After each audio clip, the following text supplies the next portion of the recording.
Greetings, fellow citizens. This is Citizen Kong. Well, last week, the edition of the week had a article about President Bush and dissent. And it got me thinking about when I was a little kid. I was a Cub Scout, and I was brought up, to be patriotic. Cub Scouts teaches you that.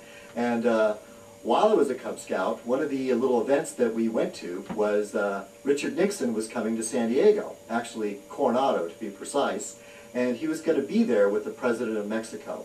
Well, my memory of this was standing alongside the boulevard, waiting for Richard Nixon. Along came this limo, and he was, top-down limo, and he was standing in the back with the President of Mexico.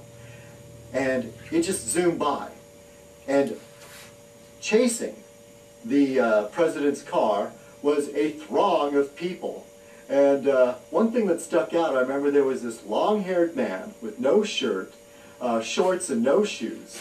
And I could distinctly remember the sound of his feet pounding on the pavement, chasing behind the car.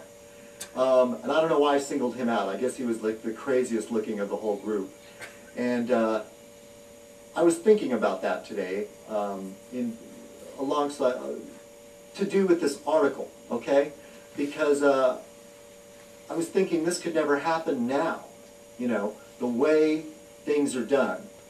Bush himself has said that one amazing part of the presidency is the support he gets on the road from ordinary Americans. That are planted. Amazing. Not so much. There's a bitter irony here, said USA Today in an editorial. The White House's Presidential Advance Manual was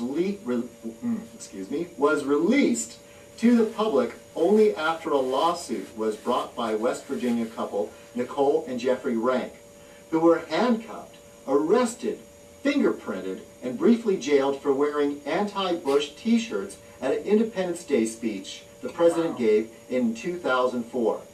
After the Ranks had been hustled away, Bush told the extremely supportive crowd this: "On this 4th of July, we confirm our love of freedom, the freedom for people to speak their minds. Free thought, free expression. That's what we believe." Bullshit. Too bad he forgot to tell his advance team. Now, isn't that infuriating? Oh, yeah, it is. Richard Nixon had this crowd of hippies chasing his car. And that cannot happen now. At least Richard Nixon was well aware of how his people felt. He had a complete disdain for them, but he was aware. And how can our democracy function when we stifle dissent?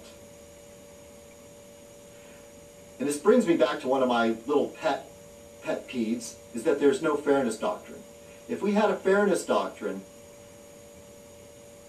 the corporate media would not be allowed to control what we see and what we hear.